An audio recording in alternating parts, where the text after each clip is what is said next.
Welcome, everyone. This is G from the Elemental Awakening podcast. Today, I have a very special guest. His name is Kash Khan. He's the founder of Educate, Inspire, Change.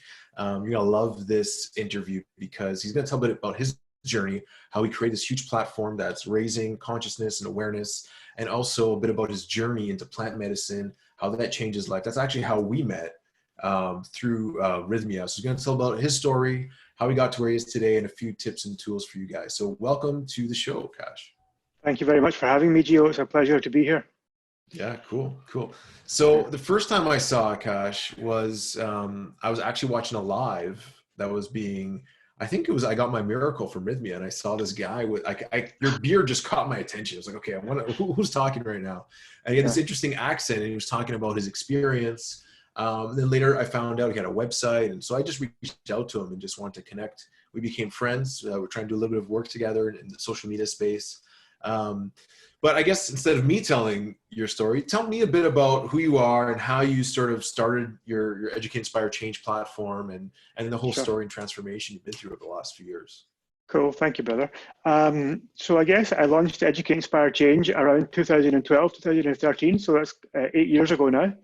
Before that, I was kind of finding my way, you know. I went to school, I left school, I went straight to university, and I left university very young. So for like 10 or 12 years, I was in and out of jobs. I was kind of self-employed. I was working, but I hadn't really found my path, you know. And it took something, I suppose, quite, it took something quite, it took something quite dramatic to happen in my life to kind of light a fire under my belly, you know. So I met a girl, we had a child, me and the girl fell out, and I could no longer see the child, and this sent me into a little bit of depression, you know, where I couldn't see my own son, and it made me question my own life. What was I doing? What path am I on? So I spent the next 3 to 4 years fighting this court battle over access to my son, you know. And this took up a lot of my life and energy, as you can imagine. But once I saw my son, it really made me question, what am I doing with my own life? Who am I? Like, when this boy looks at me, what does he see, you know? So I was no longer looking at myself through my own eyes. I was looking at myself through the eyes of a child, you know? And I could see all the flaws that I wasn't proud of, you know? I drank too much, I smoked too much, I didn't focus enough, I wasn't disciplined enough, I wasn't healthy enough, all these kinds of things, you know?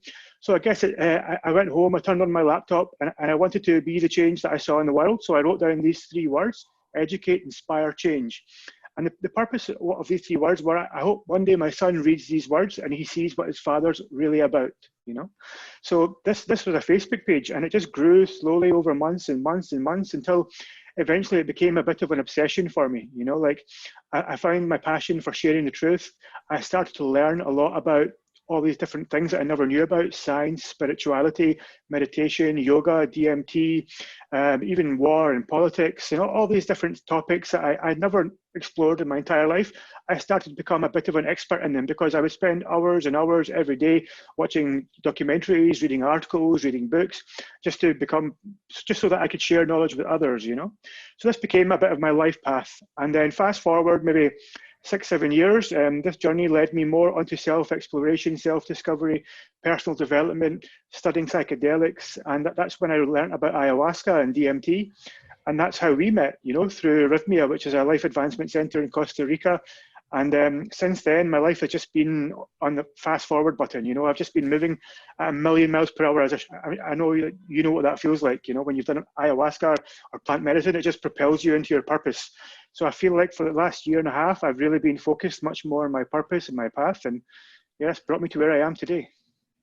Awesome.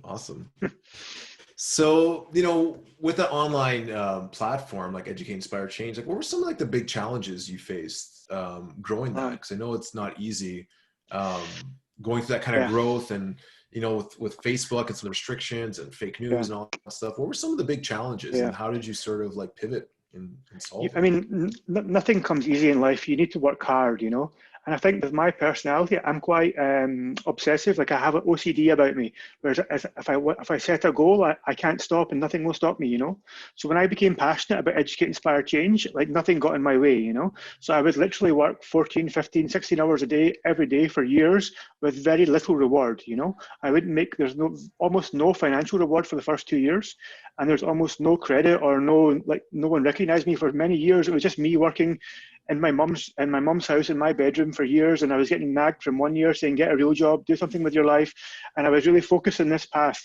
So the obstacles were people didn't believe in me, people didn't believe in what I was doing, I wasn't making any money, and I had to really find that self-belief and that conviction to keep going forward, you know. And it wasn't until I started to bring checks home that were a few $1,000s here and there, and people started to raise their eyebrows and think, oh, maybe there's something here, you know. And then within a few more years, I had 1 million fans. And when you hit that milestone of 1 million fans, people start to take notice of you, you know. So, but it took me maybe 4 or 5 years to get there. So I would say the big obstacle for me was those first 4 or 5 years, just having that self-belief and that conviction to really follow through with your goal, you know. And even when you fail, and even when you feel like you're going nowhere, just keep going, because eventually something good will come of it, you know. And I also think what's very important is your intention. So my intention behind Educate, Inspire, Change wasn't to make money. It was to really make a change, and it was really to become a better person. So I think when you do anything with that real authentic intention, people recognize that. They can just see it in you. You can't lie, you know. And I think that's a big thing for me, because people who would listen to me talk or read my articles or see what I was doing, they could tell that there was an element of authenticity behind this page. It wasn't like a page designed to get clicks or likes or just to be popular, you know. I didn't care about being popular. Often I would share things that would make me unpopular, you know. So I think that's another thing, is to be your true self and be authentic, you know. I know all about that, you know, because obviously, you know, when you're putting yourself out there, some people are going to agree, some people are going to disagree. It seems like more people are just looking for opportunities to disagree, whereas most people who agree with you will like maybe just like it. And if you disagree, you're going to get comments and hate and all this kind of stuff. A couple of things that you mentioned there that were interesting. And, you know, there's this conversation about that I've seen both sides of it, where some people follow their passion, follow their dreams, and a career will come out of it. Eventually they'll make money. And some people say, well, no, that's the wrong way to do it, because, you know, if you fail, then you're going to, you know, have resentment towards your dreams and your passions. So I think that that's a really good example of you just following what your passion was, and eventually, you know, the universe responds and creates abundance in your life, almost rewarding you or balancing out all that work that you put in. Was there anything that you did specifically during the difficult times that helped to motivate you? Because a lot of people would fall off before 4 or 5 years. And do you think that's the amount of time it might take nowadays to really grow a platform in social media? I mean, the thing with me is I had no background in marketing. I had no background in social media. I had no skills in, you know, in software or anything at all. So I was learning as I went. So I made a lot of mistakes that maybe someone who's better prepared wouldn't make, you know. So I really did wing it in every sense of the word, you know. I just kind of literally opened my laptop and made a page. And from then on, everything was self-taught, you know. And that's kind of my nature. I tend to do things the hard way, and I tend to like to teach myself things rather than maybe take the time to do a course or read a book or study. I'll just dive into the deep end, which maybe isn't the best way, you know. So I would say, with hindsight, I would take much more time over planning and preparation, you know. And I think that's a mistake that I made, but it's certainly a mistake I'd probably make again and again, you know, because it's just my nature. So like, so to go back to your question, you asked me specifically, is there anything that I've done that you think helped me to keep going? I think it's my stubborn nature, to be honest with you, you know. Some people are made of different DNA, you know, and I think I've got a very thick skin, like, and when I believe in something so much, I have to go for it, you know. I can't stop. And I think that's what separates entrepreneurs, because some people, not everyone is made to be an entrepreneur. Yeah. It's almost become like a trend to be self-employed, to be an entrepreneur. And some people take on this task, but they don't realize the responsibilities and the risks that come with it. Because I mean, if I failed, I'd be 37 with no money, living in my mum's house, you know. So I took a big risk. I could have very easily settled for a day-to-day job, and sometimes people are better suited for that. Sometimes people make a better number two or a better employee, or they can achieve more as, you know, working for someone else than what they would working for themselves, you know. So that's something I want to get across to people, is not everyone is cut out to be an entrepreneur. Only a very small percentage of society can really be leaders, you know, and it's not a bad thing to not be a leader, because if you look at the people at Facebook or Google or these giant companies that are maybe number 2 or number 3 or number 4, they're perhaps much better at admin or organizing than what they are at leading. But without them, those companies would fail, you know. So like, Absolutely. there's no shame in being a number 2 or number 3 or not being an entrepreneur. But I think a lot of people are jumping on this bandwagon of they want to be a leader, they want to be an entrepreneur, but not everyone's cut out for it. And I think that comes from self-realization. So it's very important to realize your own skills, to realize your own strengths before you make any big life decisions. You know, I know what my nature is, so that's why I took the risks, because I felt like I was going to achieve it. Yeah, and sometimes there's only one way to really find out, you know, like Yeah, to dive in and to see and to fail and to learn. I'm sure as an yeah, entrepreneur, you've made a lot of mistakes, and yeah, you know, I know personally as an entrepreneur, there's been a lot of failed projects, a lot of failed ideas, but yeah. you know, if you can keep going, you learn from them, and each time Exactly. you make a mistake, each time you know you have a failure or something that's like it hurts your Mm. pocketbook, you're like, okay, I'm Yeah, never gonna do that again. You know, now I know better in the future. yeah, Um, exactly. yeah, so I wanted to ask also about that sort of classic entrepreneurial dilemma during a difficult time when, you know, it's like, hey, maybe I should just get a day job. Maybe I should just go and Yeah, get the easy path. How many yeah. times did that cross your mind over, you know, the first 2 or 3 years? Was it something that, I you know, mean, and how do you sort of navigate that space when you get into those, like, maybe it's I easier mean, just to get a job?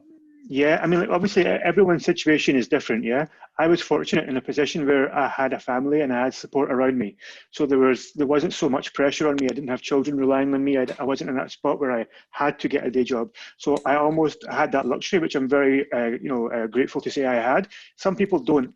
So for those people that don't, I would say just manage your time better. Like, if you have to have a day job, you can still be an entrepreneur. Most people spend on average 3, 4, 5 hours a day doing nothing, watching TV or reading books or listening to music or playing pool, whatever it is. So you have to allocate that time for something much more productive, you know. And I follow a guy called Gary Vaynerchuk. I don't know if you know him quite well, Yeah, you I know know, Gary but Vee. Yeah. but yeah, he's got a great business mind, you know. So he might not be the most spiritually aligned person in the world, but definitely when it comes to entrepreneurialism and work ethic, I love to listen to what he says, because a lot of people say that same thing. They say, I've got a job, I have kids, how can I be an entrepreneur? And he really tells them bluntly, like, you have to work hard. So if you're working 9 to 5 every day, make that time from like 7 to midnight every night. You can spend 5 hours at home and you can work in those 5 hours. You know, you can go on your computer, you can do work. So that's what I would say to those people.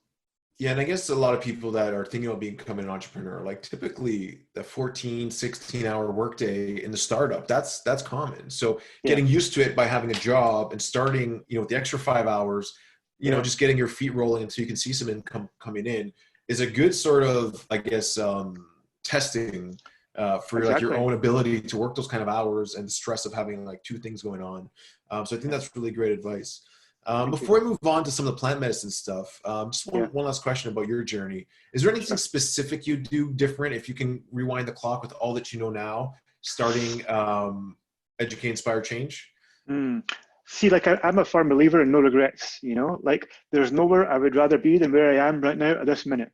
Do you know what I mean? Okay. And I believe that everything along my path, along my journey, had to happen the way it had to happen for me to be here just now. You know, of course, we'd all love to have more abundance. We'd all love to be happier, healthier, fitter, stronger, wealthier. But still, I believe that you don't know. If I change one thing in the past, maybe I'm in a much worse off position I am now. You know, so Mm. like, there are things with hindsight, like moving forward, that I will do differently from the past. Like, I will plan better, I will organize better. I think I would take time to invest in myself better, more. You know, like, I often used to spend money on things, objects, whether it's cars or clothes. I would now maybe spend more money on courses or self-improvement or my own health, my own wellness. You know, so I think that's something I would change moving forward. But certainly, I wouldn't go back and change it. You know, because I think that I had to learn the hard way. That's my nature. But moving forward, I definitely now allocate my money. I invest more of it in my business. I'm investing more of it in projects that I'm doing, and people around me. So whereas before I would spend it much more on, materialistic things. That was my way of Gotcha. reward. That was my way of rewarding myself. But now I think the best way to reward yourself is to invest in yourself. So that's Cool. my big takeaway. Cool. Yeah. And do you think it's possible, like starting now, to build a big following in social media? And if so, like, would you choose a Mm, specific platform if you wanted to start from scratch now? Like, where would you yeah. invest your time and Good focus? question. Good question. I feel like, obviously, my biggest platform's on Facebook, and I feel like Facebook are possibly the worst place to start now. they really are committing suicide, you know, by not taking care of the creators, you know. I think platforms like TikTok, YouTube, Instagram, these platforms take much better care of people that create on their platforms, you know, and they understand that that's where the future is. Because look at TikTok, for example, it's growing so fast and all of its users are like from the age of like, I don't know, 12 to like 16, you know, and in 4 years or 3 years, those people are going to be the number one consumers in the world. They're going to become young adults and they're going to have disposable income and they're going to be loyal to TikTok or Instagram or YouTube, you know. And I feel like Facebook is losing because as soon as I can move off Facebook, I will. I'm already doing as much work as I can so that I can not rely so much on my Facebook following, you know, because I feel like Facebook just don't pay attention to us, which is very sad because they're so huge and they could be so influential in a positive way, you know. But I would definitely advise people to look at these smaller platforms like TikTok, Snapchat, Instagram, YouTube, and look at what's trending. Don't look at the big ones. Like Facebook is probably a bad place to start now. Cool. Awesome. Great advice. Yeah. So I guess, you know, one of the amazing things that comes out of starting a business, some of the connections you make. Yeah. And, you know, like, I bet you never thought when you started this, you'd be doing ayahuasca in Costa Rica because of the platform Educate, Inspire, Change. But I think that's how you met, you got introduced to Jerry at Rhythmia.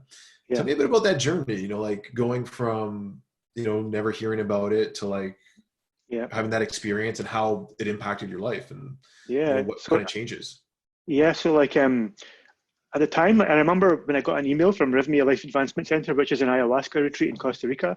I remember receiving an email out of the blue from somebody there saying, we love your page, we love your platform, we would love to invite you out to Costa Rica. And I remember having no clue about ayahuasca, no clue about psychedelics, and I had never even experimented in my own time with mushrooms or anything, you know. So like I was very hesitant, and I just replied saying thank you, but no thank you, you know. But what this did, it planted a seed in my head, you know. And then for whatever reason, I started to, you know, I would always listen to Joe Rogan podcasts, and like I would watch videos, and people like Terence McKenna started to pop up. So I started to hear this word ayahuasca being thrown about, and DMT in the spiritual realm. And then it made me really question it. And as I listened to these podcasts and people's journeys, it really piqued my interest. And I thought, wow, this is something I'm really excited and interested about. And then I remembered that email about a year ago from Rhythmia. So I dug through my emails and I emailed back and I literally said, is the offer still open? And luckily it was, you know. So I gave myself 6 months between then and the time that I booked my first journey to really prepare.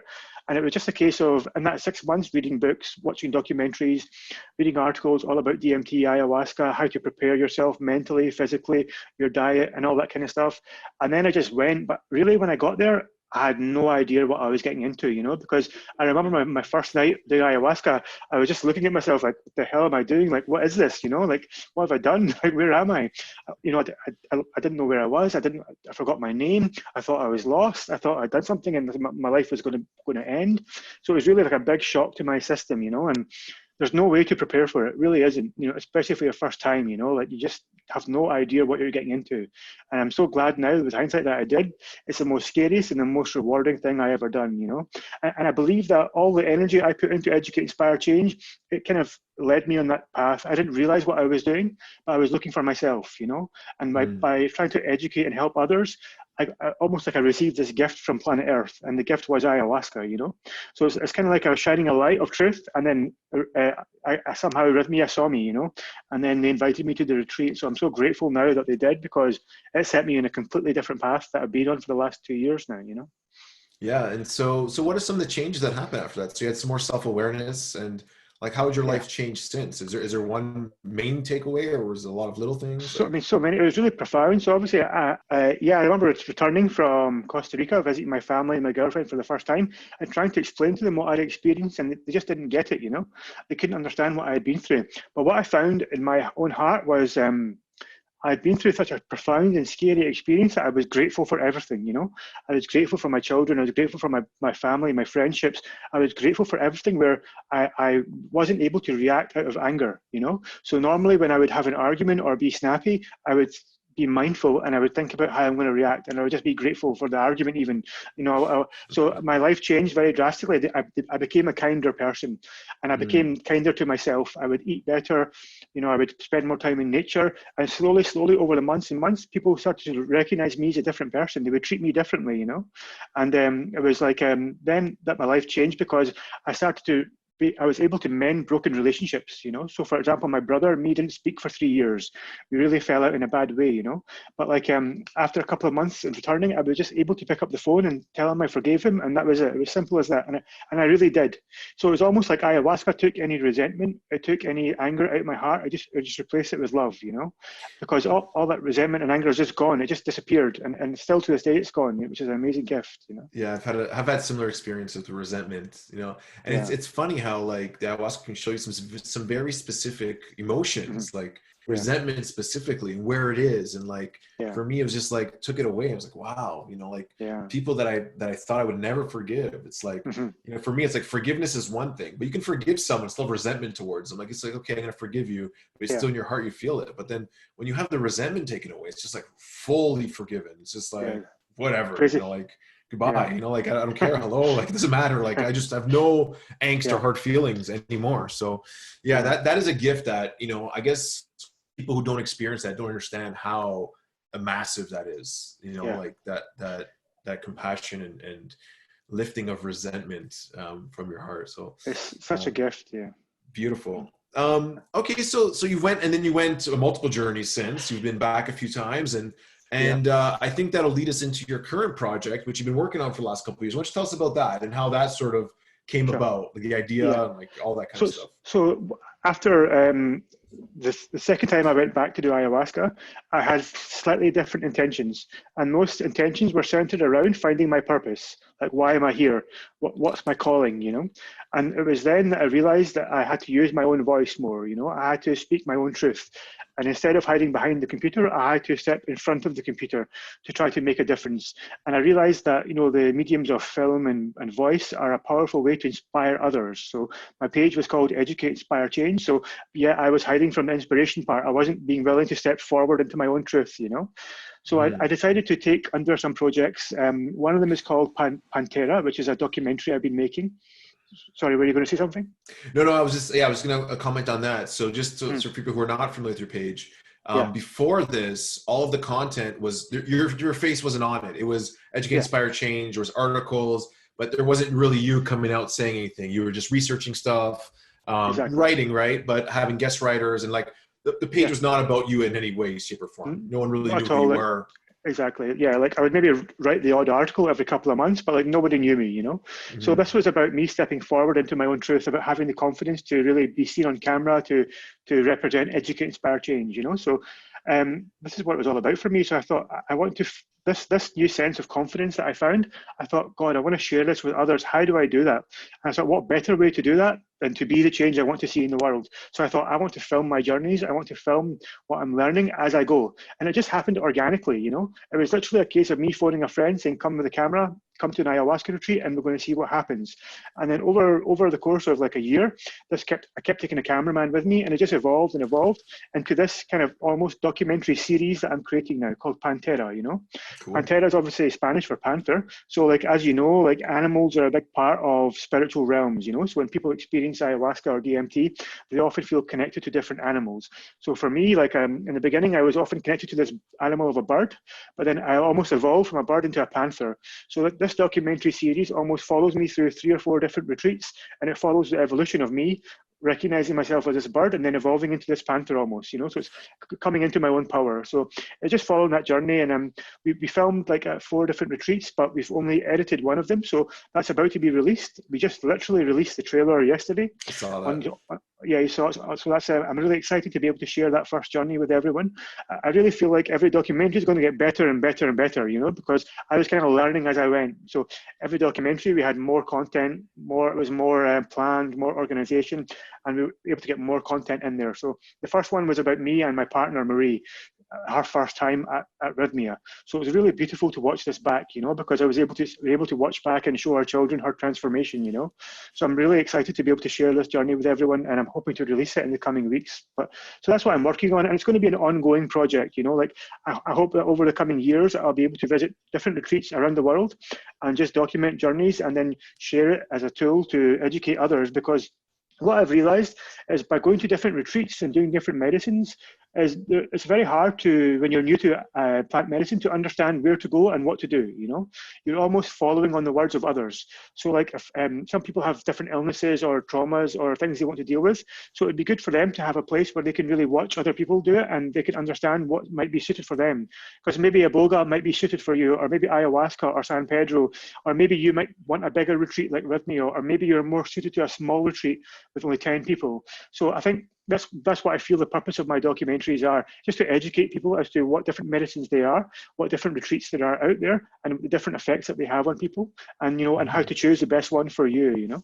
Yeah, I love it. I can't wait. I'm really looking forward to it. I saw the trailer yesterday, and yeah, I was really excited. How long is each documentary going to be? Is it, do you have a set time for each one? I think this one's going to be just under an hour, so it's about 55 minutes. Nice. I think the other ones might be a bit longer, but it's still a good length, So like we're just winging it, Every documentary is a standalone documentary, but it's part of this series, and they all interconnect in some way because like for example, when I did ayahuasca and Rhythmia, I was told to do Iboga, so it was really weird, and then that linked to my next retreat, which was an Iboga retreat, and then I was told to go deeper with ayahuasca, so it's like they all link to each other, Nice.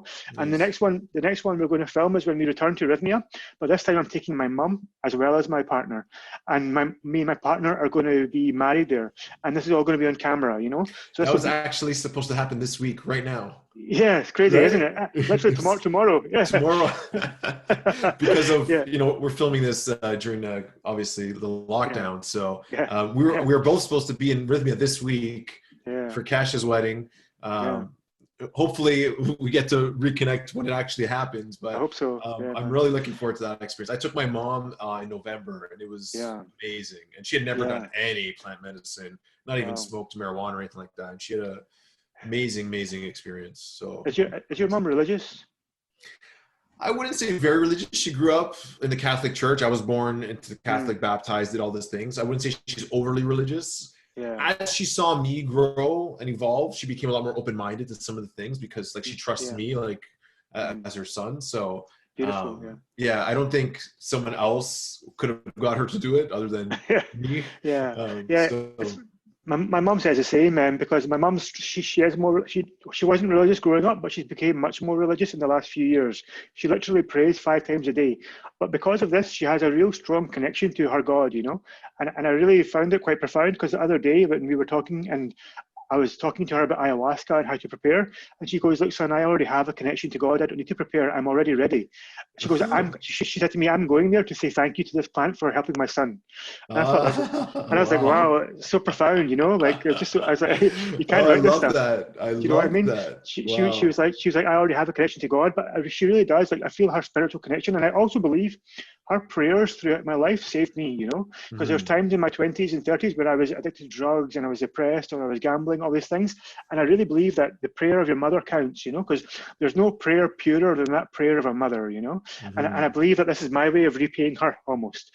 My ability to take her to do ayahuasca, because she has obviously, like many people her age do, they have a lot of trauma from childhood, centered around abuse or stigma, stigma or dogma and all this kind of stuff. Absolutely. So I'm really hoping that I get to heal her and ayahuasca. It's my way of saying thank you to her for raising me, So very, very similar to my own mother. So I'm really looking forward to that experience for you guys. It's going to be beautiful. Thank you, man. Beautiful. Okay. So keep me posted on all that stuff. That's exciting. So I guess moving towards wrap up here.